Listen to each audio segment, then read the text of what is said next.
O2 life ව්‍යාපෘතියේ සමසභාපති මහාචාර්ය ආනන්ද ජයවර්ධන සිංහ මහාචාර්ය ආනන්ද ජයවර්ධන මැතිතුමනි, අන්තර්ජාතික සිංහ සමාජ දිස්ත්‍රික්ක 361 සිංහාධිපති සිංහ අමල් පුසල්ගේ මැතිතුමනි, උපසිංහාධිපති සිංහ පන්තක දාබරේ මැතිතුමනි, ඒ වගේම හිටපු සිංහාධිපති පෙර සිංහාධිපති සිංහ මහින්ද පෙරේරා මැතිතුමනි, ශ්‍රී ලංකා කායික රෝග විශේෂඥ වෛද්‍යවරුන්ගේ විද්‍යායතනයේ සභාපති විශේෂඥ වෛද්‍ය මහාචාර්ය සේනක රාජපක්ෂ මැතිතුමනි, එහි ලේකම් විශේෂඥ වෛද්‍ය ශමිත දසනායක මැතිතුමනි, ශ්‍රී ලංකා කායික වෛද්‍ය විශේෂඥ විද්‍යායතනයේහි සභාපති විශේෂඥ වෛද්‍ය හර්ෂ සතිස්චන්ද්‍ර මැතිතුමනි, එහි සමලේකම් විශේෂඥ වෛද්‍ය තුෂාරා මතායස් මැතිනියනි, ඒ වගේම විශේෂඥ වෛද්‍ය ඉන්දික ඔතේජු මැතිතුමනි, නෝනාවරුනි, මහත්වරුනි, මේ O2 ලයිෆ් ව්‍යාපෘතිය මා සලකන්නේ මා මගේ ජීවිත කාලය තුලදී යම් කිසි කෙනෙකුට සේවයක් කරන්න උත්සාහ කළා නම් ඒ කරන ලද සේවයේ උපරිමයට ළඟා වෙච්ච මා විසින් කරන්නට බලාපොරොත්තු වන සේවය හැටියට මෙම ව්‍යාපෘතියේ ආරම්භයත් කොහොමද මේ ව්‍යාපෘතියේ මුල් අදහස අපිට ගොනුනේ කියන කාරණාවත් ගැන මා ඉතා කෙටියෙන් කියන්න සතුටුයි. මූලික වශයෙන්ම මීට මම හිතන්නේ මාසයකට විතර පෙර ආතුව කළුබෝවිල රෝහලේ එක්තරා වාට්ටුවක් නිර්මාණය වුණා. ඒකට කියන්නේ මේක එක්තරා ආකාරයක දැඩි සත්කාර ඒකකයක්, එහෙමත් නැත්නම් high dependency unit එකක්. එය සකස් කරනු ලැබුවේ විශේෂඥ වෛද්‍යවරුන් සහ තවත් වෛද්‍යවරුන් කණ්ඩායමක් එකතු වෙලා මම හිතන්නේ ඒක නිර්මාණය කිරීමේදී ගොඩනැගිල්ල සකස් කිරීමේදී නාවික හමුදාවේ සහාය උන්ට ලැබුණා. නාවික හමුදාව විසින් තමයි ගොඩනැගිල්ල සකස් කිරීම කළේ. මේ දැඩි සත්කාර ඒකකයේ සියලු මාම්පන්න සහිත මේ ඒකකයේ සකස් කිරීම ඇත්ත වශයෙන්ම සිද්ධ වුණේ මා පෞද්ගලිකව සමහරක් ඇත්තම විශේෂඥ වෛද්‍යවරුන් මගේ කුඩා කාලේ ඉඳලා මගේ මිත්‍රයෝ මේ වෛද්‍යවරුන් කණ්ඩායමේ එකතුවක්. නැත්නම් ඒ අය තමයි මේක මූලිකත්වය අරගෙන මේ නිර්මාණය කරනු ලැබුවේ. මම හිතන්නේ මේ අපි ළඟා වෙලා තියෙන අවස්ථාව, අපි රටක් හැටියට ළඟා වෙලා තිබෙන අවස්ථාව අපිට සියලුම ભેදයන්, දේශපාලන ભેද වෙන්නට පුළුවන්, ಜಾති, ආගම්, කුල මේ ඕනෑම ભેදයක් පසකටලා ශ්‍රී ලාංකිකයන් හැටියට ඒක රාශි වෙලා මුහුණ දෙන්න සිද්ධ වෙලා තියෙන ආකාරයේ ඛේද වාචකයකට අපි මුහුණ දීලා ඉන්නේ. ඉතින් එය මනමින් හඳුනාගෙන මේ අවස්ථාවේදී ඔවුන් වෛද්‍යවරුන් හැටියට කළ හැකි සේවය කුමක්ද කියන එක හඳුනාගෙන ඔවුන් මේ නිර්මාණය කරනු ලැබුවේ ඔවුන් පෞද්ගලික මට්ටමින් සම්බන්ධ කරගත් ඇතැම් ඔවුන්ගේ හිතමිතුරන්, ඒ වගේම වෙනත් පුද්ගලයින්ගේ contributions වලින් ඒගොල්ලන්ගේ දායකත්වයෙන් තමයි මේක නිර්මාණය කළේ. ඉතින් ඔවුන් මට මුණ ගැසුණු අවස්ථාවකදී මා ඔවුන්ගෙන් විමසුවා කොයි ආකාරයකටද මේක නිර්මාණය කළේ, මොකද්ද මේ කොවිඩ් වසංගතයෙන් ගොඩ එන්න අපිට කරන්නට පුළුවන් කාරණාව. ඉතින් එතෙන්දී අපි කතා කළා, අපි දන්නවා දැන් මේ COVID-19 වසංගතය රට පුරාම පැතිරලා ගිහිල්ලා තියෙන්නේ. මේ අවස්ථාවේදී අපි දැන් මාසයකට වඩා වැඩි කාලයක් සම්පූර්ණයෙන්ම සංචරණ සීමාවල් දාලා රට වහගෙන ඉන්නවා. මේ අවස්ථාවේදී කිසියම් අඩුවක් තේන්නට පුළුවන්. නමුත් මේක පැහැදිලි විසඳුමක් නෙවෙයි. මේ ඇති වෙලා තියෙන තත්වයට අපි ඒකට විසඳුමක් හොයා ගන්නට උත්සාහ කරන්න ඕනේ. ඉතින් වසංගතයකට විසඳුම් හොයන එක පහසු කාරණාවක් නෙමෙයි. අපි වගේ රටවල් නෙමෙයි, ඊටාම දියුණු තත්වයට පත් වෙලා තියෙන බටහිර ලෝකයේ රටවල් පවා මේ ඛේද වාචකයට මුහුණ දීලා තියෙනවා. අපි දන්නවා මේ වන විට ලංකාව පුරා පැතිරී තිබෙන, මම හිතන්නේ මහාචාර්ය ජීවන්දර මහත්මයාගේ වාර්තාවකත් සඳහන් වුණායි කියලා මම පුවත්පත්වල දැක්කා. 95ක් විතර ඔහු ලබා ගන්න ලද නියැදියේ 95ක් විතර අයට මේ වැළඳිලා තියෙන රෝගය අර ඩෙල්ටා ප්‍රභේදයේ සහිත COVID-19 රෝගය. ඉතින් අපි දන්නවා මේ ඩෙල්ටා ප්‍රභේදයේ සහිත රෝගය ඉතා ඉක්මනින් පැතිර යනවා. ඉතින් කොයි හරි වෙලාවක මේ රට විවෘත කරන්න ඕනේ. අපිට මෙහෙම රට වහගෙන ඉන්න පුළුවන් කමක් නැහැ. ඒ විවෘත කරන අවස්ථාවේදී අපි නැවත වතාවක් කොයි හරි මොහොතක මේ වගේම තත්වයකට මුහුණ දෙන්න අපිට සිද්ධ වේවි. අපි දන්නවා මේ වෙනකොට එන්නත් කරන ක්‍රියාවලිය තාම සාර්ථකව අපේ රට ඇතුළේ සිද්ධ වෙනවා. නමුත් දැනට මේ සමහරක් රටවල පැතිරී යන නව ප්‍රවේදයන් ඒවා සමහර වෙලාවට අපේ රටට ආවොත් ඒවට මුහුණ දෙන්න ඒවට කොයි ආකාරයට ප්‍රතිචාර දක්වයිද මේ එන්නත කියන එක ගැන අපි තාම දන්නේ නැහැ. ඉතින් මේ වසංගතය කොච්චර කාලයක් මේ විදිහට යයිද මොකද්ද මේකට කරන්න පුළුවන් කියන එක තාමත් ගැටලු සහගත තත්ත්වයක් වෙලා තියෙනකොට අපි කතා කළේ මේ වසංගතය කුමන හෝ ආකාරයකට මේකට මුහුණ දෙන්න පුළුවන් ආකාරයකට අපි අපේ රට සකස් කළොත් ඒකට අපිට දායක වෙන්න පුළුවන් නම් මං හිතන්නේ ඒක තමයි අපිට කළ හැකි හොඳම දේ කියලා. ඉතින් ඒ අනුව තමයි මේ ව්‍යාපෘතිය අපි සැලසුම් කළේ. මේ ව්‍යාපෘතිය සැලසුම් කරන අවස්ථාවේදී මා ඉතා පැහැදිලිව මගේ හිතමිතුරු විශේෂඥ වෛද්‍යවරුන්ට කිව්වා මේක අපිට පෞද්ගලික මට්ටමින් කරන්න පුළුවන් ආකාරයේ ව්‍යාපෘතියක් නෙමෙයි, මේක ඉතාමත්ම විශාල ව්‍යාපෘතියක්. මේකට හොඳම තැන නැත්නම් මේකට හොඳම සංවිධානය තමයි සිංහ සමාජය.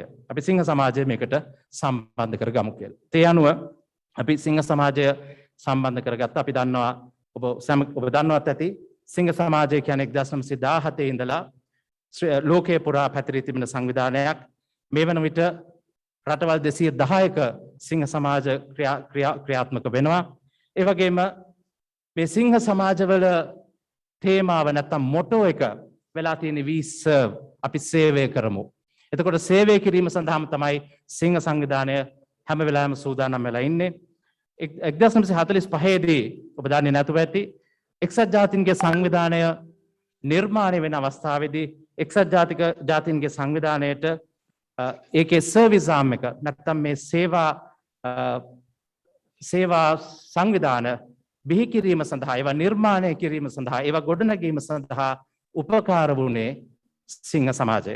ඉතින් මේ ආකාරයට සිංහ සමාජය එක්සත් ජාතීන්ගේ සංවිධානයට සම්බන්ධ වීමේ ප්‍රතිඵලයක් හැටියට 1945න් පස්සේ එක්සත් ජාතීන්ගේ සංවිධානය ගොඩනැගුණම ස්ථිර ආසනයක් permanent seat එකක් සිංහ සමාජයට දීලා තියෙනවා.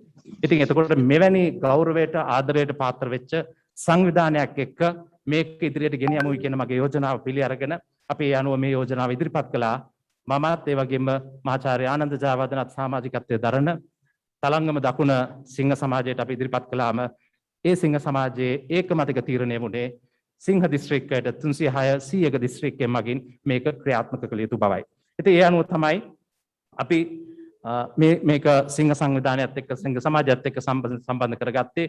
සිංහ සමාජයට නැත්නම් අන්තර්ජාතිකව මිලියන 1.5ක සමාජිකත්වයක් තියෙනවා. ලංකාව ඇතුළේ විතරක් ගත්තත් 15000ක සමාජිකත්වයක් තියෙනවා. ඉතින් මේ ආකාරයට ඒ වගේම ශ්‍රී ලංකාව පුරාම විසිරී පැතිරී තිබෙන සිංහ සංවිධාන සිංහ සමාජ 500ක් ඉක්මවල 570ක් විතර සිංහ සමාජ තියෙනවා. ඉතින් මේ හැම එකකේම මේ හැම සිංහෙකුගේම ඔවුන්ගේ පවුල්වල ඔවුන්ගේ සම්බන්ධතාවයන් තියෙන හැම කෙනෙකුගේම සම්බන්ධය අපිට ගන්න පුළුවන් කියන එක තමයි මගේ මතය වුණේ. ඉතින් ඒ වගේම අපි දන්නවා මේ වසංගතයේ වෛද්‍යවරුන් තමයි මං හිතන්නේ අපිටත් වැඩිය සාමාන්‍යයෙන් අන් හැම කෙනෙකුටම වැඩිය මේ අභියෝගයට දරුණු විදිහට මුහුණ දීලා තියෙන්නේ. ශ්‍රී ලංකාවේ 40000ක් වෛද්‍යවරුන් ඉන්නවා. අපි හිතුවා මේ වෛද්‍යවරුන් අපිත් එක්ක එකතු වුණොත් නැත්නම් මේ වෛද්‍ය සංවිධාන අපි එකතු කරගත්තොත් මේ හැම වෛද්‍යවරයෙක්ම අපිට උදව් කරයි. මේ අපි මේ කරන්න යන ව්‍යාපෘතිය මොනතරම් විනිවිදභාවයෙන් යුතුව මොනතරම් වගවීමක් සහිතව මේක ඉදිරිපත් කරනවාද කියන කාරණාව අපිට පෙන්න ගන්න පුළුවන් නම්. ඉතින් ඒ අනුව තමයි අපි මේ සම්පූර්ණ ව්‍යාපෘතිය O2 Life කියන ව්‍යාපෘතිය අපි දියත් කළේ නැත්නම් අපි මේ විදිහට ආරම්භ කළේ. ඉතින් පහුගිය කාලවකවානුවේ මේ රටේ සංචරණ සීමාවල් තිබුණා. අපිට සාමාන්‍ය විදිහට නිදහසේ ගිහිල්ලා වැඩක් කරන්න පුළුවන් තත්ත්වයක් තිබුණේ නැහැ. ඉතින් ඒක නිසා ඒ සියලුම බාධාවන් ඒ සියලුම ගැටලු සියල්ල තිබියදී තමයි අපි මේ කටයුතු මේ තත්ත්වයට පත් කරගත්තේ. මම ඔබට විස්තර කරන්නම් කොහොමද අපි මේ ව්‍යාපෘතිය මින් ඉදිරියට ගෙන යන්න අදහස් කරන්නේ කියලා.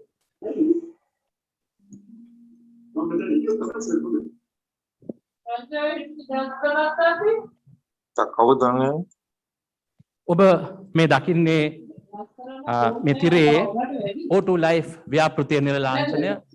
මේ නිල ලාංඡනය අනුව මේ නිල ලාංඡනය අපි සකස් කරේ මේ ව්‍යාපෘතිය සඳහාමයි. මේ O2 Life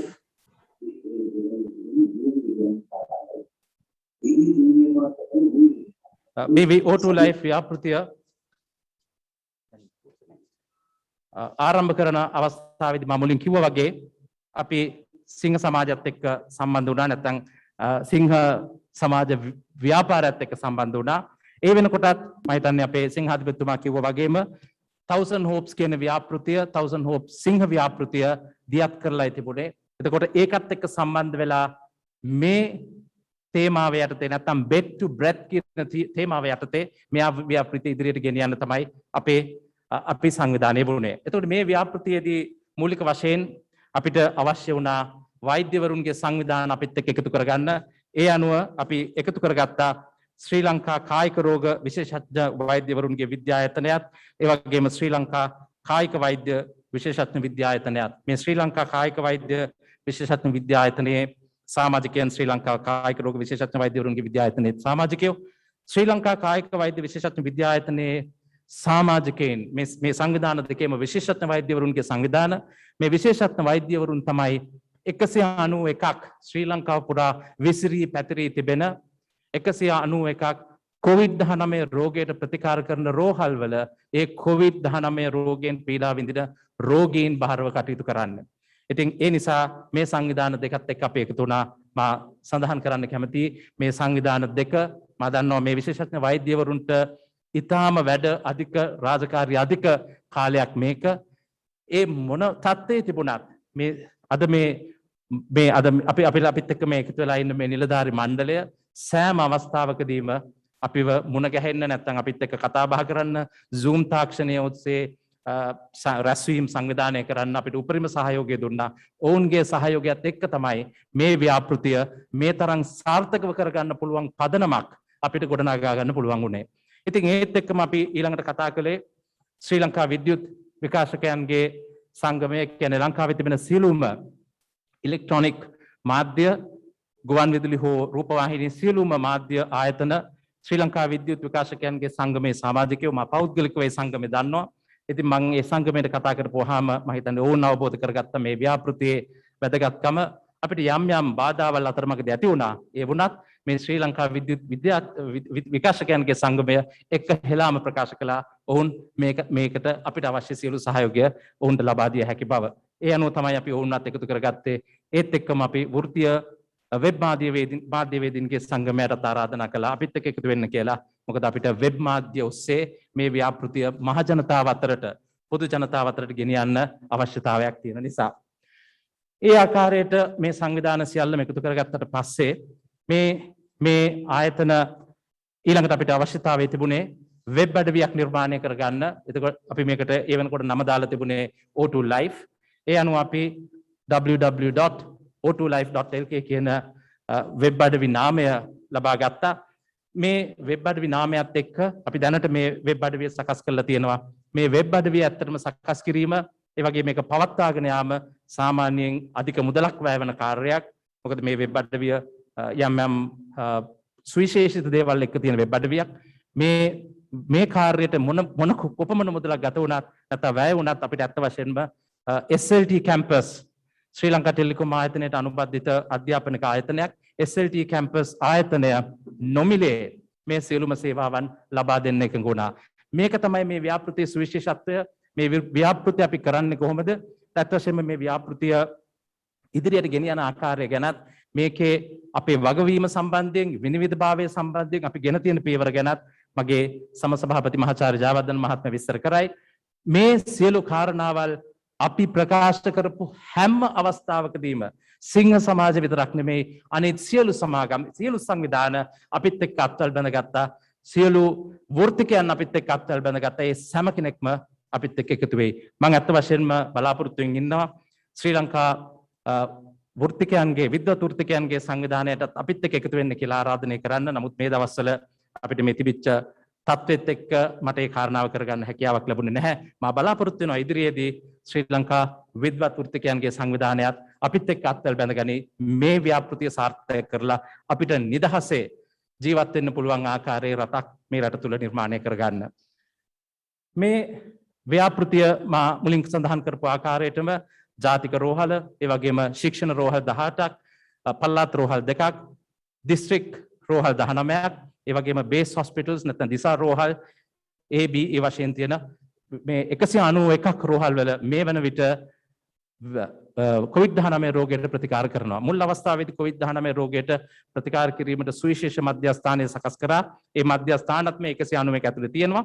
නමුත් මේ වන විට ඇති වෙලා තියෙන තත්ත්වය අනුව රෝහල් 191ක් මේ රෝහල් වල මේ 191ක COVID-19 රෝගීන්ට ප්‍රතිකාර කරනවා. මේ රෝහල් 191ෙම සේවය කරන කායික රෝග විශේෂඥ වෛද්‍යවරුන් මේ සංවිධාන දෙකේ සමාජිකත්වය දරන වෛද්‍යවරුන් තමයි අපිට මේ තොරතුරු ලබා දුන්නේ. මොනවද ඇත්තටම මේ කොච්චර ප්‍රමාණයක් අපි මේ නිර්මාණය කරපු යුනිට්ස් වලින් කොච්චර ප්‍රමාණයක් ඒ රෝහල් වලට අවශ්‍ය වෙනවද කියන කාරණාව. ඒ අනුව අපි මේ සංවිධානය කරලා තියෙන්නේ නැත්නම් අපි මේ ව්‍යාපෘතිය තුලින් ලබා දීමට බලාපොරොත්තු වෙන්නේ සත්‍ය වශයෙන්ම මේ රෝහල් වල ඔක්සිජන් අවශ්‍යතාවයක් ඇති වෙන රෝගීන්ට ප්‍රතිකාර කිරීම සඳහා අවශ්‍ය වන පහසුකම විතරයි. එහෙම නැතුව මේ ව්‍යාපෘතිය තුලින් අපි හිතුමතයට කටයුතු කරන්න කිසිම හැකියාවක් නැහැ. මොකද අපි හරියටම නිර්මාණය කරලා තියෙනවා මොකක්ද අවශ්‍යතාවය. ඒ අවශ්‍යතාවයෙන් එක් රෝහලකට එක් රෝහල වෙන වශයෙන් ගත්තම කොච්චර ප්‍රමාණයක් ඒ රෝහලට අවශ්‍ය වෙනවද? කොච්චර ප්‍රමාණයක් තවදුරටත් සේවකීන් අවශ්‍ය නොවි, ඒ වගේම ඉඩකඩ අවශ්‍ය නොවි තියෙන ඉඩකඩ තුල ඔවුන්ට තියාගන්න පුළුවන්ද? ඒ සියලුම තොරතුරු නිසි පරිදි ලබාගෙන ඒ සම්බන්ධයෙන් අධ්‍යයනයක් කරලා තමයි අපි මේ ව්‍යාපෘතිය සැලසුම් කරලා තියෙන්නේ. මම මුලින් කිව්ව ආකාරයට මේ type A සහ type B වශයෙන් සකස් කරලා තියෙනවා අපි යුනිට්ස් දෙකක් නැත්නම් ඒකක දෙවර්ගයක්. මේ type A කියන ඒකකය ටිකක් මිල අධිකයි. දැන් අපි දන්නවා සාමාන්‍යයෙන් අපිට ICU එකක් හරි නැත්නම් HDU එකක් හරි හදන්න ගියොත් මීට වඩා විශාල මුදලක් වැය වෙනවා. ඒ කියන්නේ සමහරක් වෙලාවට අපි එක ICU බෙඩ් එකක් නිර්මාණය කරන්න ගියපුවාම රුපියල් මිලියන 3ක 4ක මුදලක් ගත වෙනවා. නමුත් අපි අද මම ඔබට මේ වගේ මිල ගණන් පෙන්නන්නම්. අපි මේ type A වර්ගයේ බෙඩ් එකක් නැත්නම් මේ A වර්ගයේ යුනිට් එකක් ගැන ඒකකයක් ගැන කතා කරොත් මේ ඒකක සමහර විට 7ක් අපිට අර එක බෙඩ් එකක් හදනකොට සකස් කරගන්න පුළුවන්කම ලැබේවි. ඉතින් අපේ බලාපොරොත්තුව තියෙන්නේ මම කියන්නේ නැහැ ඒ දැඩි සත්කාර ඒකක නැත්නම් HDUs එහෙම නැත්නම් ICUs ඒවා අවශ්‍යයි. ඒවත් වැඩි කරන්න ඕනේ වෙයි. අපි හිතුවේ එතනට රෝගියා යන්නේ නැතුව ඒ කියන්නේ සාමාන්‍යයෙන් නිවසේදී ප්‍රතිකාර කරලා කිසියම් සංකූලතාවයක් ඇති වෙලා රෝහල් ගත කරන අවස්ථාවේදී ඔක්සිජන් අවශ්‍ය වෙන මුල් අවස්ථාවේදීම ඒ අවශ්‍ය ප්‍රමාණයට ඔක්සිජන් ලබා දීලා නැත්නම් ඊට වඩා මදක් හෝ වැඩිපුර ප්‍රතිකාර අවශ්‍ය නම් ඒ සම්බන්ධයෙන් තොරතුරු නැත්නම් ඒ සම්බන්ධයෙන් අවශ්‍ය කාර්ය සකස් කරලා මේ විදිහට අපිට රෝගීන් දැඩි සත්කාර ඒකකයට එහෙම නැත්නම් HDU එකකට එහෙම නැත්නම් ICU එකකට යන්නේක වළක්වගෙන මෙතනින් අපිට ඒ රෝගියාව ගෙදර යවන්න පුළුවන් නම් HDUs ICUs වල තියෙන තදබදේ නැති කරගන්නත් පුළුවන්. අපිට බොහෝ විට රෝගීන්ව ඉතාම පහසුවෙන් මේ ස්ථානවලදී සුව කරලා නැවත ගෙවල් වලට යවන්න පුළුවන් කියලා. දැන් අපි මේ ව්‍යාපෘතිය තුලින් මේ වගේ ඒකක 11000ක් මේ 191 එකක් වෙච්ච රෝහල් වලට ලබා දෙනවා. 11000ක් කියන්නේ ඕනෑම අපි හිතමු සාමාන්‍යයෙන් රෝගියෙක් සතියක් ඉන්නවයි කියලා රෝහලේ ගත්තොත් සෑම සතියකටම රෝගීන් 11000කට ශ්‍රී ලාංකිකයන් 11000කට නිසි ප්‍රතිකාර ලබා දෙන්න පුළුවන් පහසුකමක් තමයි අපි මේ දානය කරන්න නැත්නම් මේ රෝහල් වලට ලබා දෙන්න උත්සාහ කරන්නේ. එතකොට මේ type A unit එකට ඇතුළත් වෙලා තියෙන අංගයන් මේ සියල්ලම අපේ www.o2life.lk කියන වෙබ්සයිට් එකේ වෙබ් අඩවිය දකින්න පුළුවන්. එතකොට මේ 3 functional bed එක නැත්නම් ඒ විශේෂිත ඇඳ ඒ වගේම මල්ටි පැරාමීටර් මේ මල්ටි පැරාමීටර් එකකින් එක විවිධ දේවල් නිරීක්ෂණය කරන්න පුළුවන් මේ වෛද්‍යවරුන්ට. ඊට පස්සේ රෙගියුලේටර් එක ඒ වගේම ජම්බෝ ඔක්සිජන් සිලින්ඩර් එක කාට් එක ඒ අවශ්‍ය වෙලා තියෙන ආවරණ නැත්නම් මාස්ක්ස් ඒ සියල්ලම තමයි මේ type A එකට ඇතුළත් වෙන්නේ. type B එකකයට ඇඳක් ඇතුළත් වෙන්නේ නැහැ. ඒ නිසා අපි ඇඳන් පාවිච්චි වෙනවා නම් නැත්නම් ඇඳන් ලබා දෙන්නේ type A එක ලබා දෙන අවස්ථාවලදී විතරයි. type B කියන්නේ දැනට තියෙන ඇඳන්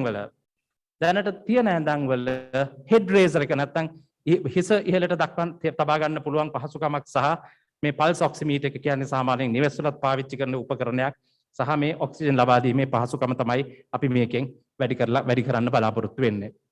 මේ ඔබ දකින්නේ අපි මේ type B යටතේ ලබා දීමට බලාපොරොත්තු වෙන උපකරණ කට්ටලය. ඔබට පේනවා head raiser එක නැත්නම් හිස ඉහළට එසවීම සඳහා භාවිතා කරන උපකරණය, පල්ස් ඔක්සිමීටරය සහ කුඩා වර්ගයේ සිලින්ඩරය අර ජම්බෝ සිලින්ඩර් එක නෙමෙයි කුඩා සිලින්ඩරයත් ඒ වගේ මේක තබා තිබෙන කාට් එකත් අර මාස්ක් කීපයත් ඔබට මේකේ බලා ගන්න පුළුවන්. මේ තමයි මේ යුනිට් එක. මේ සියලුම දේවල් අපේ වෙබ්සයිට් එකේ වෙබ් අඩවිය තියෙනවා. ඔබට ඕනෑම අවස්ථාවකදී මේ වෙබ් අඩවිය පරීක්ෂා කරලා බලන්න. මේ දේවල් ඊටාම විනිවිදභාවයෙන් යුතුව අපි මේ සියල්ලම හෙළි කරලා තියෙනවා. ඔබට මේ සියල්ලම ඔබටම බලා ගන්න පුළුවන් ආකාරයට. ඒ වගේම තමයි 159ක් රෝහල් වලට අවශ්‍ය වෙලා තිබෙන්නේ අර වෝල් ඔක්සිජන් ආකාරයට ඔක්සිජන් ලබා දිය හැකි කිසියම් ක්‍රමයක්. අපි ඇත්තටම ද්‍රව ඔක්සිජන් සහිත ටැංකි ලබා දෙන්න පුළුවන්ද කියලා බැලුවා. නමුත් ඒක ඉතාමත්ම මිල අධිකයි. මිලටත් වැඩිය ගැටලුව තියෙන්නේ ඒ දේවල් අපි සොයා බලු කරුණු අනුව ඒවා නිර්මාණය කරන ඒවා නිෂ්පාදනය කරන සමාගම් ලෝකෙ කීපයයි තියෙන්නේ. ඒ වගේ ඉල්ලීම නැත්නම් ඉල්ලුම ඉතාම අධික වෙලා තියෙනවා. මොකද මේ ලෝකෙ හැමතැනම මේ වසංගතය පැතිරලා තියෙන නිසා. ඉතින් අපිට ඒවා ලබා ගන්න කාලයක් ගත වෙන නිසා ඔක්සිජන් සිලින්ඩර්ස් එකතු කරලා 8ක් හරි 10ක් හරි 15ක් හරි එකතු කරලා සකස් කරන ඔක්සිජන් මැනිෆෝල්ඩ් කියන උපකරණය තමයි මේ තියෙන්නේ. එතකොට මේ ඔක්සිජන් සිලින්ඩර් ටික එකතු කරලා එක නලයක් ඔස්සේ ඔක්සිජන් ලබා දීමේ වැඩපිළිවෙලක් තමයි මේකෙන් සිද්ධ වෙන්නේ. මේවා 159ක් අපි විවිධ වර්ගයේ රෝහල් වලට ලබා දෙන්න සැලසුම් කරලා තියෙනවා.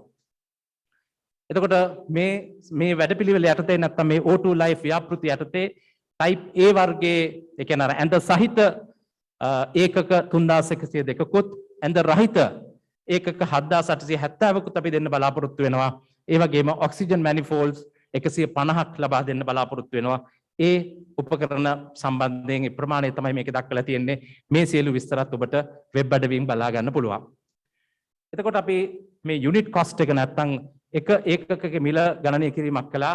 මේ ගණනය කිරීම අපි කරලා තියෙන්නේ දැනට වෙළඳ පොලේ තියෙන වෙළඳ පොලේ අපි එක ඒකකයක් මිලදී ගන්නවා නම් ඒ ඒකක මිලදී ගන්න කොච්චරක් වැය වෙනවද කියන පදනම් කරගෙන මොකද ඒකට හේතු වෙලා තියෙන්නේ අපි කොයි ආකාරයට මිලදී ගැනීම කරයිද කියලා කියන්න බැරි නිසා.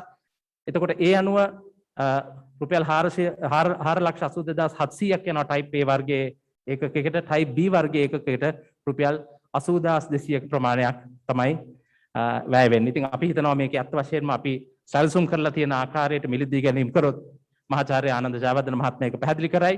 ඒ විදිහට මිලදී ගැනීම කළොත් අපිට මේ මිල මීට වඩා බොහෝ සෙයින් අඩු කරගන්න පුළුවන්. මට හිතෙනවා සමහරක් වෙලාවට මේකෙන් 60% විතර ප්‍රමාණයකට අපිට මේ දේපල මිලදී ගන්න පුළුවන් වෙයි. මොකද අපි උත්සාහ කරන්නේ නිෂ්පාදකයාගෙන්, ඒ කියන්නේ ලංකාවේ ඒජන්තවරුන් ඉන්න නිෂ්පාදකයින්ව සම්බන්ධ කරගෙන ඒ අයගෙන් ඍජුව මිලදී ගන්න. අපිට එහෙම හැකියාවක් තියෙනවා නම් අපි ඒ සම්බන්ධයෙන් වෙනම ක්‍රමවේදයක් හදලා තියෙනවා. ඒ ක්‍රමවේදය මහාචාර්ය ආනන්ද ජයවර්ධන මහත්මයා ඔබට පැහැදිලි කළයි. ඒ අනුව මේකේ මිල අඩු කරගන්න පුළුවන්. ඒ වගේම අපිට සෞඛ්‍ය අධ්‍යක්ෂ ජනරාල්වරයාගේ නාමයට මේ දේවල් අපි ලංකාවකද අපි මේ කිසිම භාණ්ඩයක් අඩුම ගානේ මොනම ඇල්පනිත්තක දෙයක්වත් අපි මේක මේ රජේ රෝහල් වලින් පිට කිසිම කෙනෙකුට බාර දෙන්නේ නැහැ. ඉතින් ඒක නිසා මේවට අපිට යම් ආකාරයක රේගු බදු වල අඩුවක් ලබා ගන්න හැකියාව ලැබේවි. ඒ අනුව මීට වඩා මිල බොහෝසෙයින් අඩු වෙන්න පුළුවන්. අපි මිල කීය වුණත් අපි මිලදී ගන්න මිල ගණන් වැය වෙන මුදල් සම්බන්ධයෙන් විස්තර අපේ වෙබ් අඩවිය අපි පළ කරනවා. ඕන කෙනෙකුට ඒක ඕනම අවස්ථාවකදී බලා ගන්න පුළුවන් විදිහට. එතකොට මම මේ සඳහන් කරපු ආකාරයට මේ ඒකක නැත්නම් මේ මිල සකස් කරලා තියෙන්නේ එක ඒකකයක් වෙළඳ පොලේ මිලදී ගන්නවා කියන පදනම මත. ඒක නිසා මේක ඇත්ත වශයෙන්ම සාමාන්‍ය මිලට වඩා වැඩියෙන් තමයි ඔබට කියන්නේ මේවා අපි බල්ක් පර්චේස් එකක් කරනවා නම් නැත්නම් විශාල ප්‍රමාණයක් එකට මිලදී ගන්නවා නම් මීට වඩා අඩු වෙනවා. ඒ වගේ මම කියපු ආකාරයට නිෂ්පාදකයන්ගෙන් ගන්න අපි උත්සාහ කරනවා. සෞඛ්‍ය අධ්‍යක්ෂ ජනරාල්වරයා අපිට පැහැදිලිවම උපකාර කරනවා. මම හිතන්නේ මම විශේෂයෙන්ම ඔහු සම්බන්ධයෙන් සඳහන් කරන්නට ඕන විශේෂඥ වෛද්‍ය අසිල ගුණවර්ධන මහත්මයා. ඔහු පහුගිය දවස්වල සමහරක් වෙලාවට අපිට රැස්වීම් දුන්නේ මං හිතන්නේ මා රෑ 11ට ඒ වගේ වෙලාවල් වල අපි ඔහුව මුණ ගැහුණා. ඔහු ඒ වෙලාවෙත් අර උදේ ඇඳගත්ත ටයි එක පිටින් තමයි අපේ මීටින්ස් වලට ආවේ. ඒ තරම් ඔහු කාර්යබහුලයි. නමුත් ඕනෑම අවස්ථාවකදී අපි කතා කළාම මේ ව්‍යාපෘතිය සම්බන්ධයෙන් අපිට ලබා දෙන්න පුළුවන් හැම සහයෝගයක්ම එතුමා ලබා දුන්නා. මම හිතන්නේ මාදකපු සුවිශේෂී රජයේ සේවකයෙක් හැටියට මට එතුමාම හඳුන්වන්න පුළුවන්. ඉතින් ඒ නිසා මේ ආකාරයේ අපිට මේ සත්‍ය වශයෙන්ම අපි මේක මිලදී ගන්න අවස්ථාවේදී මීට වඩා මිල අඩුවේ. අපි කීයට මිලදී ගත්තත් අපේ වෙබ් අඩවියේ මේ මිලදී ගන්න මුදල් ප්‍රමාණය, වැය කළ මුදල් ප්‍රමාණය ඔබට බලා ගන්න පුළුවන්. එතකොට මේ තමයි සම්පූර්ණ කොස්ට් එක හැටියට නැත්නම් සම්පූර්ණ වැය හැටියට අපි නැත්නම් මිලදී ගන්න අපිට වැය වෙන මුදල මා කියපු ආකාරයට තමයි මේක ගණනය කරලා තියෙන්නේ. නමුත් මේ වගේ ගණන් අපි කියපු ආකාරයට මීට වඩා බොහෝ සෙයින් අඩු වෙන්න පුළුවන්.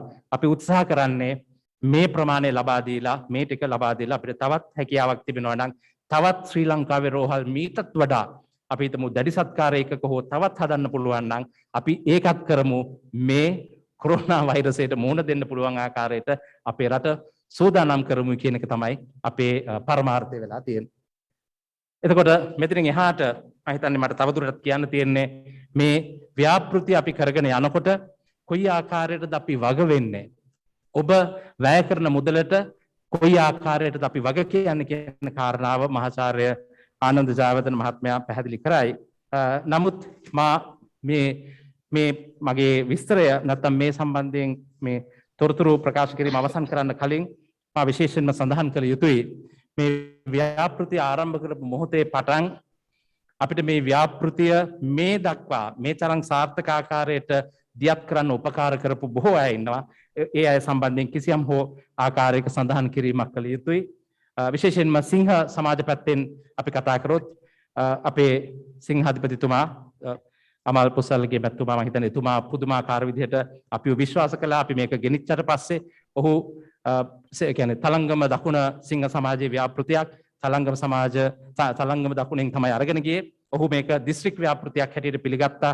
ඒ වගේම ඔහු ආනන්ද ජයවර්ධන මහත්මයාවත් මාවත් මේ සභාපතිත්වයට පත් කරා. ඒ වගේම අපේ සභාපති එයා කොමදෝරු සුජීවන් සේනාරත්න මහත්මයාවත් ඒ කමිටුවට ප්‍රධාන කමිටුවට ඇතුළත් කරලා ඔහු ඒ ආකාරයට අපේ සිංහ සමාජය පිළිගැනීමට ලක් කරලා මම එතුමාට ස්තුතිවන්ත වෙනවා.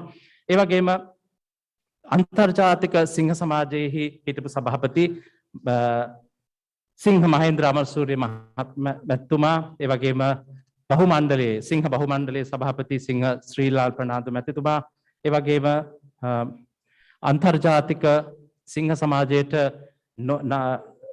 නොමිනී නැත්නම් පත්වීමට නාම යෝජනා වී තිබෙන එහි අධ්‍යක්ෂ මණ්ඩලයට පත්වීමට නාම යෝජනා වී තිබෙන ශ්‍රී ලාංකිකයෙක් වන සිංහ මහේෂ් පැස්කෝල් මැතිතුමා නිරන්තරයෙන් දිගින් දිගටම මේ ව්‍යාපෘතිය පිළිබඳව ඔහු සොයා බැලීම් කරා. මට පෞද්ගලිකවත් කතා කළා මේ ව්‍යාපෘතිය අපි කළ යුතු ආකාරය ගැන අපිට මේ දිගින් දිගටම මේ මහත්වරුන් උපදෙස් ලබා දුන්නා. මම ඉතාමත්ම ගෞරවයෙන් සිහි කරනවා ඒ අයව.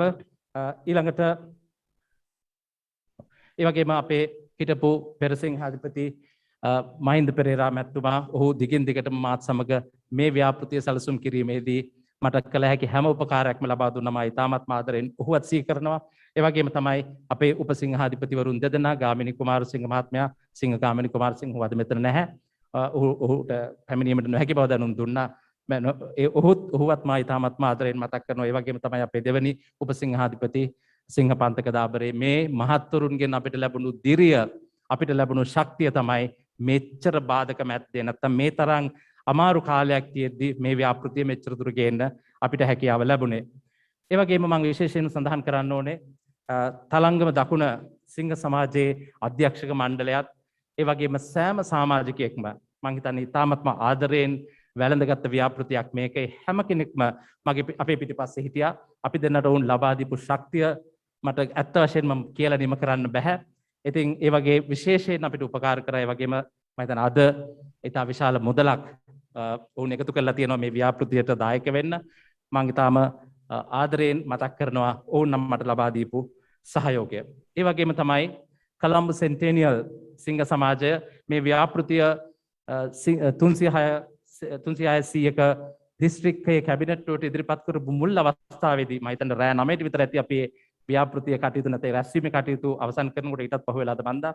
එදා රෑ 12ට විතර මට කතා කළේ. එදිනෙම රෑ 12ට විතර කතා කළා ඒ සමාජය මට කතා කරලා කිව්වා ඔවුන් ඒ වෙනකොට රුපියල් මිලියනයක මුදලක් එකතු කරගත්තයි කියලා මේ ව්‍යාපෘතියට දායක වෙන්න. මම හිතන්නේ මේවා තමයි අපිට ඇත්ත වශයෙන්ම ලැබුණු දිරි අපිට ලබා දීපු ධෛර්යය මේ. ඉතින් මම මේවා සඳහන් නොකර ඉන්න මට හැකියාවක් නැහැ. ඒ වගේම තමයි මගේ සමසභාපති මොරටු විශ්වවිද්‍යාලයේ හිටපු උපකුලපති මහාචාර්ය ආනන්ද ජයවර්ධන මහත්මයා. ඔහු ඉතාම නිහතමානී චරිතයක්. මගේ බොහොම කිට්ටු මිත්‍රයෙක්. ඉතින් ඔහු මට දිගින් දිගටම සමහරක් වෙලාවට කියන්නේ අපි මං ඔහුගෙන් බලාපොරොත්තු නොවන ආකාරයේ නිහතමානීකමක් දක්වමින් ඔහු මේ සම්බන්ධයෙන් කටයුතු කළා.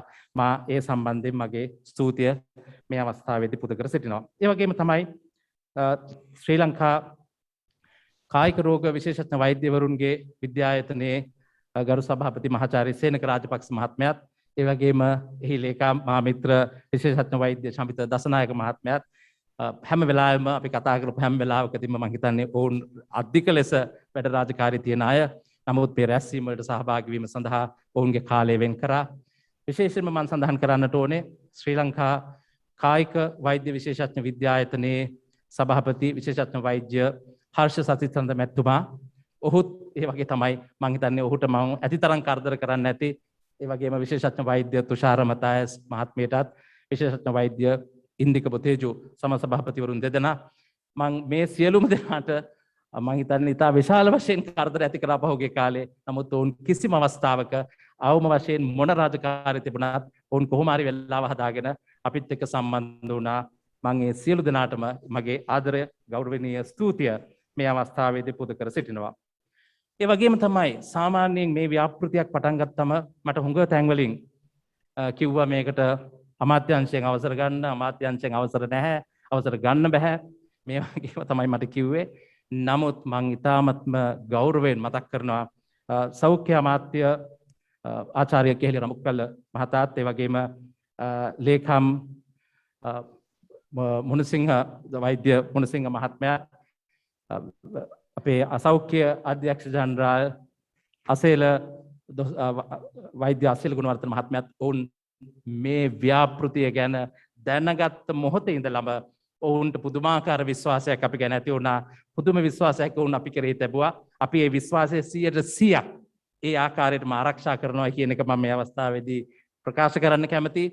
ඔවුන් සෑම අවස්ථාවකදීම මා කිව්වා විශේෂයෙන්ම වෛද්‍ය අසීල ගුණවර්ධන මහත්මයා අපිට සලකපු ආකාරය, ඔහු අපිට මේකට උදව් කරපු ආකාරය, ඒ හා සමානව මේ රජයේ නිලධාරීන් අපිට උදව් කරා. මං හිතන්නේ ඔවුන්ට කතා කරපු අවස්ථාවේදී මට හිතා ගන්නත් බැරි වුණා මේ අපි මේ තනින් තන අහන දේවල් නැත්තම් අපිට මේක හරි අමාරුයි මේ අමාත්‍යංශයෙන් කරගන්නේ කියලා කියපු කාරණාවල් මොනතරම් අසත්‍යයක්ද කියලා මට මම මේ ගැන ඕනට වඩා කතා කරන්න බලාපොරොත්තු වෙන්නේ නැහැ. නමුත් මම නොකිය බෑ අපිට ඒ අය සියලුම සහයෝගය ලබා දෙන්න පොරොන්දු වෙලා තියෙනවා. ඒ වගේම මේ දක්වා අපිට අවශ්‍ය හැම අවස්ථාවකදීම උපරිම සහයෝගය ලබා දුන්නා. මම හිතන්නේ ඔවුන් තේරුම් අරගත්තා මේ ව්‍යාපෘතිය රටට වැඩදායි රටට වැඩක් වෙන ව්‍යාපෘතියක් බව.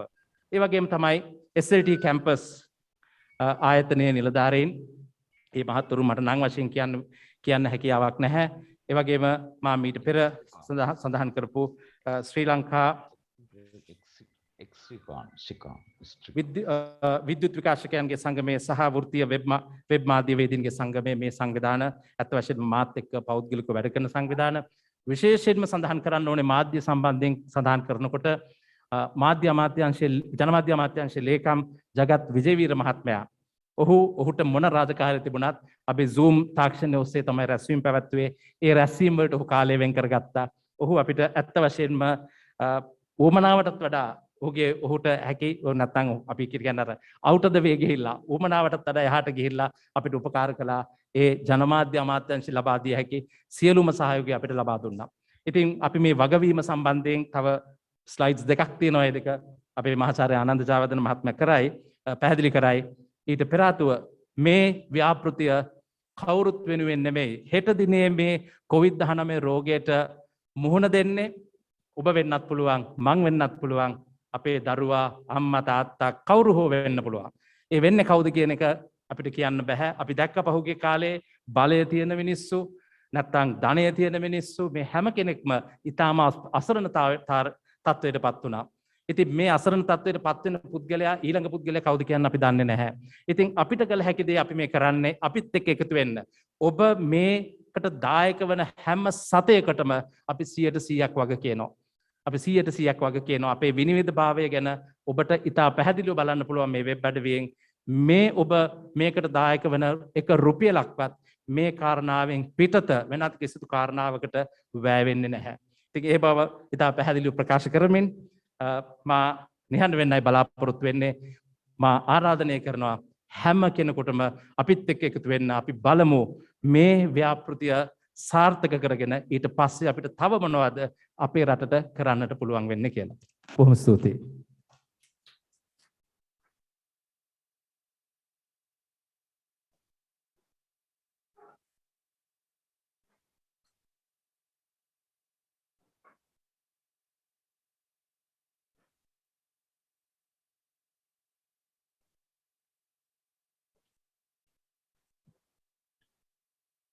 මූලාසනයේ ඉන්න අපේ සම්භාවනීය අමුත්තන්ගෙන් අවසරයි. මම හිතන්නේ සෑම අමුත්තෙක් ගැනම සඳහන් කරපු නිසා මම විශේෂයෙන් නැවත වාරයක් සඳහන් කරන්නේ නැහැ. ඒ වගේම Zoom තාක්ෂණය ඔස්සේ විශාල සිංහෙන් ඒ වගේම වෛද්‍යවරුන් සම්බන්ධ වෙලා තියෙනවා අපිත් එක්ක. ඒ වගේ මාධ්‍යවේදීන් සම්බන්ධ වෙලා තියෙනවා. ඒ හැම සම්බන්ධ වෙච්ච සිංහයන්ගෙනුත් ඒ වෛද්‍යවරුන්ගෙනුත් හැමෝගෙම අවසරයි. ඒ වගේම විශේෂයෙන් තාලංගම දකුණු සමාජයේ සිංහ සමාජයේ අපේ ලේකම්තුමියාත් භාණ්ඩාගාරිකත් මෙතෙන්ට ඇවිල්ලා තියෙනවා විශේෂ කටයුත්තක් නිසා. ඒ හැම දෙනාගේම අවසරයි. ඉතින් මාමිත්‍ර සිංහ ජගත් විස්තර කරා සම්පූර්ණ මේ ව්‍යාපෘතිය ඉතාම දීර්ඝ වශයෙන් ඉතාම විස්තරාත්මක විදියට කරා. මට අර accountability සම්බන්ධව පොඩක් ස්ලයිඩ් එක දැම්මොත් මට ඒක පැහැදිලි කරන්න පුළුවන්. විශේෂයෙන්ම මං හිතන්නේ මෙවැනි ව්‍යාපෘතියක් දැන් ඔබ සියලු දෙනාම දකින්න ඇති මේ ව්‍යාපෘතියට යන මුදල බිලියන 2.5ක් වැනි විශාල මුදලක්. ඉතින් මෙවැනි මුදලක් වියදම් කරනකොට හැමෝම හිතන්න පුළුවන් මේක කොහොමද මේක හරි විදියට වියදම් කරනවද? මේක විගණන කටයුතු තියනවද? එහෙම නැත්නම් මේ ලැබෙන මුදල් වටින විදියට හරි විදියට වියදම් කරනවද? ඒ ගැන අවබෝධයක් ලබා ගැනීම සඳහා ඉතින් විශේෂයෙන්ම ලයන් ජගදුත් මමත් මුල්ලේ ඉඳලම අපි දිස්ත්‍රික්කයත් මුල්ලේ ඉඳලම මේකට විශේෂ සැලකිල්ලක් දුන්නා මේ accountability වගකීම සහ වගවීම සම්බන්ධව. ඉතින් විශේෂයෙන්ම ලයන් ජගත් විස්තරාත්මක කිව්ව කොහොමද මේ අපිට අවශ්‍ය උපකරණ ගන්න අපි අඳුනගත්තේ කොහොමද කියලා. ඊට අමතරව මේ උපකරණ ගන්නකොට අතරම අපේ රෝහල් වලට අවශ්‍ය විශේෂිත උපකරණ වල තියෙනවා ටෙක්නිකල් ස්පෙસિෆිකේෂන් එකක්. ඒ ස්පෙસિෆිකේෂන්ස් ඔක්කොම අපි මේ වෛද්‍යවරුන්ගේ විශේෂඥ වෛද්‍යවරුන්ගේ එක්ස්පර්ටීස් නැත්නම් දැනුම භාවිතා කළා අපි ඒව අඳුනගෙන ඒ වෛද්‍යවරුන්ගේ සම්පූර්ණ සහයෝගය අපි ගන්න බලාපොරොත්තු වෙනවා. ඒ අපේ ටෙක්නිකල් ස්පෙસિෆිකේෂන්ස් අඳුනා ගැනීමටත් ඒ වගේම අපිට ඒ සඳහා එන ටෙන්ඩර් පත් ඉවැලුවේට් කිරීම සඳහා. ඉතින් ඒකත් එක්කම අපේ සිංහ සමාජයනොත් සිංහ දිස්ත්‍රික්කයනොත් නිලධාරීන් කීප දෙනෙක් ඒකට පත් වෙනවා. ඒතර අපිට තෝර ගැනීම මේ අවශ්‍ය වෙන උපකරණ තෝර ගැනීම සඳහා කිසිම ප්‍රශ්නයක් නැතුව විශේෂඥ දැනුම ඒකට අදලත් වෙනවා. ඒ වගේම ප්‍රොකියුමන්ට් සම්බන්ධව අපි මේවා ගන්නකොට විශේෂයෙන්ම සිංහ දිස්ත්‍රික්කයේ අපි විශේෂම ඒ ප්‍රොකියුමන්ට් කමිටි එකක් තියෙනවා. ඒ කමිටි එකේ ඇත්තටම සභාපතිත්වය දරන්නේ හිටපු සිංහාධිපති මහේෂ් පැස්කෝල් සිංහාධිපතිතුමා. ඉතින් ඒකම තව නිලධාරීන් ගානක් සිංහ දිස්ත්‍රික්කයත් ඒ වගේම සිංහ බහුමණ්ඩලයත් එකතු වෙලා එවැනි ප්‍රොකියුමන්ට් කමිටි එකක් නැත්නම් කමිටුවක් හදලා තියෙනවා. ඉතින් විශේෂයෙන්ම අපි බලාපොරොත්තු වෙනවා කිසිම ප්‍රශ්නයක් නැතුව මේ ප්‍රොකියුමන්ට් මේ භාණ්ඩ ගෙන්වා ගැනීම සඳහා තීරීම සඳහා කිසිම ප්‍රශ්නයක් නැතුව අපිට ඒක කරගන්න පුළුවන් වෙයි කියලා. ඒ වගේම මේ වැඩ කටයුතු සඳහා ගිණුම් දෙකක් විශේෂ ගිණුම් දෙකක් තියෙනවා. එක ගිණුමක් සිංහයන්ට පමණක් තියෙන ගිණුමක්. මොකද ඒක විශේෂ කාර්යයක් තියෙනවා. මොකද සිංහයන් ඒකට පරිත්‍යාග කරාම සිංහයන්ට ගෞරව නාම හම්බ වෙනවා. විශේෂයෙන්ම ජාත්‍යන්තර සිංහ සමාජයෙන්.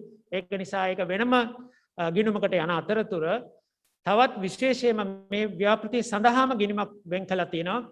ඒක අපේ වෙබ් අඩවිය හරහා ඒ ගිණුමට තැන්පත් කරන්න පුළුවන්. ඒකට ඉන්ටර්නෙට් පේමන්ට් ගේට්වේ එකක් සම්බන්ධ කරලා තියෙනවා ලංකාවේ. ඒ වගේම ලෝකේ ඕනම තැනක ඉඳලා ඒ ගිණුමට තමන්ගේ ක්‍රෙඩිට් කාඩ් එක පාවිච්චි කරලා මුදල් පරිත්‍යාග කරන්න පුළුවන්. එහෙම නැත්නම් කෙලිම ඔන්ලයින් ට්‍රාන්ස්ෆර් එකක් කරන්න පුළුවන් නම් ඒත් ඒකට අවශ්‍ය සම්පූර්ණ විස්තර ඒ වෙබ් අඩවියේ සඳහන් වෙනවා. ඒකම අපි මේ ලැබෙන ආධාර මුදල් මේ ව්‍යාපෘතිය සඳහා පමණමයි අපි වියදම් කරන්නේ. ඒ ව්‍යාපෘතිය යන ගමන් ඒ ව්‍යාපෘතියේ කොහොමද අපි දිගට ප්‍රෝග්‍රස් එක මනින්නේ කියන එක ප්‍රෝග්‍රස් එකේ විස්තර අපි මේ www.o2life.lk කියන වෙබ් අඩවියේ දිගටම සඳහන් කරනවා. විශේෂයෙන්ම අපි ව්‍යාපෘතියේ ප්‍රගතියත් ඒ වගේ මුදල් වල ප්‍රගතියත් අපි මේ වෙබ් අඩවියේ සඳහන් කරනවා. ඒ වගේම අපි ගන්න සෑම භාණ්ඩයක්ම සෞඛ්‍ය අමාත්‍යාංශයේ ඩිරෙක්ටර් ජෙනරල්ට තමයි අපි ලැබෙන සලස්සන්නේ. මොකද ඒකට හේතුවක් තියෙනවා. විශේෂයෙන්ම එතුමා ඉදිරිපත් වුණා. එතුමාට ඇත්තටම කරදරයක්. නමුත් එතුමා අපිට උදව් කිරීම සම්බන්ධයෙන් ඒකට ඉදිරිපත් වුණා. අපිට මේ එන හැම භාණ්ඩයක්ම එතුමා එක නිදහස් කරගෙන ඒ නිදහස් කිරීමේදී සෞඛ්‍ය අමාත්‍යාංශයට එන නිසා සාමාන්‍යයෙන් ටැක්ස් මුදලක් ගෙවන්නේ නැතුව බදු මුදලක් ගෙවන්නේ නැතුව ඒ භාණ්ඩ සෞඛ්‍ය අමාත්‍යාංශයට ගන්න පුළුවන්. ඒ වගේම එතුමා කිව්වා එතුමාලගේ තියෙන ස්ටෝර්ස් වල ඒවා ස්ටෝ කරලා ඒවා ඇසෙම්බල් කරලා ඊට පස්සේ ඩිස්ට්‍රිබියුට් කරන එක සම්බන්ධව ඒ සෞඛ්‍ය අමාත්‍යාංශය අපිට තියෙන සේවය ලබා ගන්න පුළුවන්. ඒකෙන් අපිට ඇත්තටම සෑහෙන වියදමක් අඩු කර ගන්න පුළුවන්. එහෙම භාණ්ඩ ආවට පස්සේ අපේ සිංහලුත් එකතු වෙලා වෛද්‍යවරුනුත් එකතු වෙලා ඒ නිලධාරීන් සමග අපි බලාපොරොත්තු වෙන අපි ප්‍රයොරිටයිස් කරලා තියෙන රෝහල් වලට මේ අවශ්‍ය භාණ්ඩ දෙන්න පුළුවන්.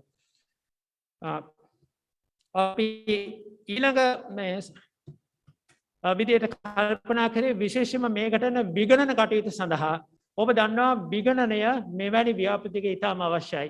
ඉතින් අපි කල්පනා කරා ලංකාවෙත් ජාත්‍යන්තර වශයෙන් උත් විශාලම කීර්තියකට පත් වෙලා තියෙන Ernst and Young කියන විගණන ආයතනය සම්පූර්ණ ව්‍යාපෘතිය මුලින් ඉඳලා අග දක්වාම විගණනය කරන්න සම්පූර්ණ නිදහස් විගණන ආයතනයක් විදියට විගණනය කරන්න අපි ඒ සේවය ලබා ගන්න බලාපොරොත්තු වුණා. ඒක නිසා ඇත්තනම අපේ සිංහ ජගතොත් අපි කතා කරාම විගණන ආයතනයේට Ernst and Young කිසිම ප්‍රශ්නයක් නැතුව එතුමන්ලත් ඉදිරිපත් වුණා. මේකට අපේ සහයෝගය අපි කිසිම අය කිරීමක් නැතුව මුලින් ඉඳලා ළඟට යනකම් දෙන්නම් කියලා. මම ඒක නිසා අපි Ernst and Young ආයතනයේ මේ අවස්ථාවේ අපේ විශාල ස්තුතිය පුද කරනවා එතුමන්ලා මේකට ඉදිරිපත් වීම සම්බන්ධව. ඒකම මේක අපි කරගෙන යන්නේ දිගට ඔක්කොම සල්ලි එකට හම්බ වෙනකන් එන්නේ නැතුව සල්ලි හම්බ වෙන විදියට අපි මේ භාණ්ඩ අරගෙන ඒ රෝහල් වලට බෙදන්න බලාපොරොත්තු වෙනවා. මම හිතන්නේ ඒක තමයි ඊටම අවශ්‍ය වෙන්නේ. මේ වෙලාවේ හදිසි දෙයක් අපි එනකොට සමහරලාට අපි මිලියන් 100ක් එකතු වෙන ගමන් අනිවාර්යයෙන්ම ඒක ප්‍රයෝජනට අරගෙන ඒ භාණ්ඩ අරගෙන රෝහල් වලට බෙදන්න ගන්නවා. ඒ වගේම මේක දිගටම ව්‍යාපෘති යන ගමන්ම අපි බලනවා රෝහල් වලට නොයෙකුත් වෙනත් ආධාර හම්බ වෙනවා. ඒ ආධාරත් එක්ක අපි බලනවා මේවා සම්පූර්ණ අපි හිතපු විදිහටම ආධාර ඕනද? එහෙම නැත්නම් අපේ රටේ තියෙන කොවිඩ් තත්ත්වය මොන විදිහට වෙනස් වෙන්නේ? ඒ ඔක්කොම බලලා මේ ව්‍යාපෘතිය දිගටම මොනිටර් කරනවා අපි කොහොමද මේක සාර්ථකම විදියට අපිට ලැබෙන මුදල් වලින් වැඩිම ප්‍රයෝජනයක් ගන්න පුළුවන් විදියට අපි ඒක ප්‍රයෝජන වියදම් කරන්න කියලා. ඒ වගේම අපි දිගටම මේක බලාපොරොත්තු වෙනවා මේ විශේෂඥ වෛද්‍යවරුන් කොවිඩ් ට්‍රීට් කරන විශේෂඥ වෛද්‍යවරුන් එක්ක සම්බන්ධ වෙලා ඒ රෝහල් වල ඒ තියෙන තත්ත්වය දිගටම අපි ඒක මොනිටර් කරගෙන අවශ්‍ය විදියට ව්‍යාපෘතිය පරිහරණය කිරීම සම්බන්ධව. ඊට පස්සේ අපි ඇත්තටම සිංහයන් විදියට මේ ව්‍යාපෘතියට සෑහෙන ධනයක් එකතු කරන නිසා සෑහෙන මුදලක් එකතු කරන නිසා අපි මේ ව්‍යාපෘතියෙන් කෙරෙන වැඩ කටයුතු පිළිබඳ වාර්තාවක් ඒ කියන්නේ අපි මේ බඩු ගත්තාම මොන රෝහල් වලට දේව දීලා තියෙන්නේ මොන විදියට දීලා තියෙන්නේ කියලා අපි සිංහයන් දැනුවත් කරන්නත් ඒ වගේම වෛද්‍යවරුන්ටත් දැනුවත් වෙන විදිහට ඒ ආයතන වලටත් දැනුවත් වෙන විදිහට අපි වැනි වාර්තාවක් දිගටම නඩත්තු කරන්න බලාපොරොත්තු වෙනවා. ඉතින් මේක තමයි අපි වගවීම සහ වගකීම සම්බන්ධව අපි කරන්න යන ක්‍රියාවලිය. ඉතින් අර ලයින් ජගත් කිව්වා වගේ මමත් මේ අවස්ථාවේ කියන්න කැමතියි මගේ ජීවිතයට කර මං හිතන්නේ ලොකුම ව්‍යාපෘති කරන්න යන ලොකුම ව්‍යාපෘතිය තමයි මෙවැනි සේවයක් අතරම රජයටත් ඒ වගේම අපේ මහ ජනතාවටත් අපේ යාළුවන්ටත් විශේෂයෙන්ම ඔබ දන්නවා ජීවිතේ හරි මානියතයි අහගත්තාම ඇත්තටම අද සිංහයන් ගත්ත සිංහයනුත් කීප දෙනෙක් දැන් වෙනකොට නැති වෙලා තියෙනවා වෛද්‍යවරුන් නැති වෙලා තියෙනවා අපේ ආදරණීයයන් නැති වෙලා තියෙනවා. ඉතින් හෙට වෙනකොට මම වෙන්න පුළුවන් ඔබ වෙන්න පුළුවන් කවුරු වේද කියලා අපිට කියන්න බෑ. ඉතින් නමුත් අපි ජීවත් වෙන්න කල මේක තමයි කරන්න ඕනේ අපේ රටවැසියන් කොහොමද අපි බේරගන්නේ කියලා. ඉතින් මම ආරාධනා කරන ඔබ සියලු දෙනාටම මේ ව්‍යාපෘතියට හැකි උපරිම ආකාරයෙන් සහයෝගය දීලා අපේ ව්‍යාපෘතිය සාර්ථක කරන්න උදව් වෙන්න කියලා. ඒකත් එක්ක මම මේ අවස්ථාවේ නැවත වාරයක් අපේ හැමෝටම මේ සහභාගී වෙන හැම කෙනාටම මගේ බලවත් ස්තුතිය පිරිනමන් කැමැති මං හිතන්නේ ජගත් අපේ සිංහ ජගත් විශේෂම ස්තුතියක් හැම කෙනාටම කරා. ඉතින් මම නැවත වාරයක් මගේ පැත්තනොත් ඒ හැම දෙනාටම ස්තුතිවන්ත වෙමි. මගේ වචන සල්පේ මේ අවසන් කරනවා. බොහෝ ස්තුතියි.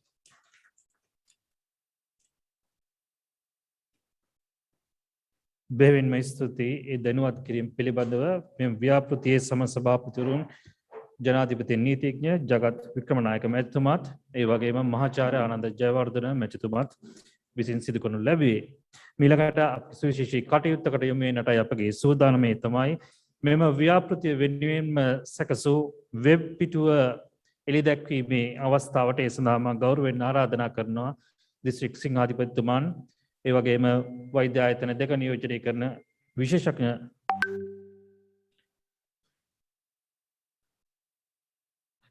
වෛද්‍යවරුන් සියලු දෙනාටමත් ඒ වගේම අපගේ සිංහ දිස්ත්‍රික්කයේ නියෝජනය කරන උපසිංහාධිපතිතුමන් ඒ වගේම පෙර සිංහාධිපතිතුමන් සියලු දෙනාට මම ගෞරවයෙන් ආරාධනා කරනවා එම කටයුතු වෙනුවෙන් මේ අවස්ථාවේදී සහභාගී වෙන ලෙස.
තවත් විශේෂී අවස්ථාවකටයි අපි යොමු වීමට මේ සූදානම් වන්නේ. සියලු දෙනාට ආරාධනා කරනවා නැවතත් අසුන් ගන්නා ලෙස. ඒ තමයි මෙම ව්‍යාපෘතියේ සභාපතිත්වයේ දරන ජනාධිපති නීතිඥ ජගත් වික්‍රමනායක මැතිතුමාත් ඒ වගේම මහාචාර්ය ආනන්ද ජයවර්ධන මැතිතුමාත් නියෝජනය කරන්නේ 361 සිංහ දිස්ත්‍රික්කයේ තලංගම දකුණ සිංහ සමාජය. එම සිංහ සමාජයට තමයි මේ සභාපතිවරුන් දෙපළ මෙම ව්‍යාපෘතිය මුලින්ම රැගෙන යන්නේ. ඒ හරහා සිංහ සමාජයේ අධ්‍යක්ෂ මණ්ඩලයේ අනුමැතිය මත තමයි සිංහ දිස්ත්‍රික්කය සම්බන්ධ කරගෙන මේක බහු මණ්ඩලයේ තුළම ව්‍යාපෘතියක් බවට පත් කරන්නේ. ඒ නිසා මේ අවස්ථාවේදී තලංගම දකුණ සිංහ සමාජයේ පළවෙනි මුදල් පරිත්‍යාගය සිදු කිරීමටයි නියමිතය සඳහා සැපමිනි. එහි ලේකම් ධුරය දරන විං කමාන්ඩර් ලයන් චිත්‍රිකා පතිරණ මැතිණියටත් ඒ වගේම භාණ්ඩාගාරික තනතුර දරන සිංහ හැරල් ෆර්නැන්ඩෝ මැතිතුමාටත් මම බොහොම ගෞරවයෙන් ආරාධනා කරනවා සිංහ සමාජයෙන් සිදු කරන පරිත්‍යාගය බාර දීම සඳහා මේ අවස්ථාවට සහභාගී වෙන්න. ඒ ලෙසම ගරු සිංහාධිපතිතුමාට සභාපති වරුන් දෙපළටත් මම ගෞරවයෙන් ආරාධනා කරන මේ මුදල් පරිත්‍යාගයන් මේ අවස්ථාවේදී සංකේතාත්මකව බාර ගන්නා ලෙස.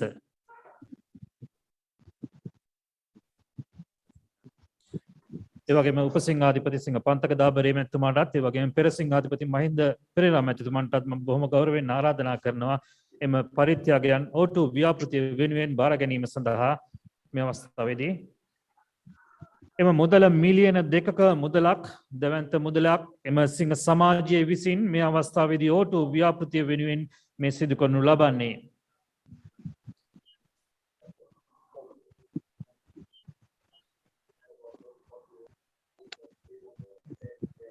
Robute. Era. Ken.